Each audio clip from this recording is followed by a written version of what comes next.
Hello bachcho. So let's understand this question. So the question says, which two peninsular river flow westward? And mention one similarity and one difference between these two river. मतलब कि कौन सी जो दो peninsular river है वो waste तरफ flow करती है. दूसरा क्वेश्चन नंबर 2 ये बोल रहा है कि हमें उनके बीच में कोई भी एक सिमिलरिटी और एक डिफरेंस बताना है इन दो नदियों के बीच में. यहाँ पे एक टर्म है पेनिसुलर रिवर. ये होता क्या है? तो आज का की कंसेप्ट है हमारा पेनिसुलर रिवर. तो जो ये पेनिसुलर रिवर होती है वो उन नदियों को कहा जाता है जो कि ओरिजिनेट ही होती है पेनिसुलर प्लेटो और small hills in our India. ठीक है.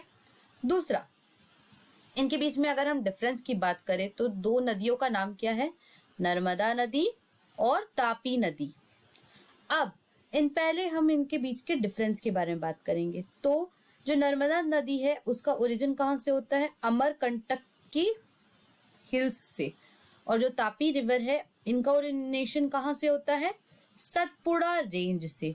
लेंथ की बात की जाए तो लेंथ वाइज नर्मदा नदी जो है वो ज्यादा लंबी है तापी रिवर से. क्यों? क्योंकि नर्मदा नदी के जो लेंथ है वो है 1312 किलोमीटर. वही अगर हम तापी रिवर की बात करें तो जो तापी रिवर है उनका लेंथ है 724 किलोमीटर. और नर्मदा नदी जो है वो एक एस्टुअरी बनाती है before entering in gulf of Khambhat. लेकिन अगर हम तापी रिवर की बात करें तो ये ऐसा कोई भी एस्टुअरी फॉर्म नहीं करती है. दूसरा, अब हम सिमिलरिटी के बारे में बात करेंगे. तो दोनों ही वेस्टवर्ड फ्लो करती है.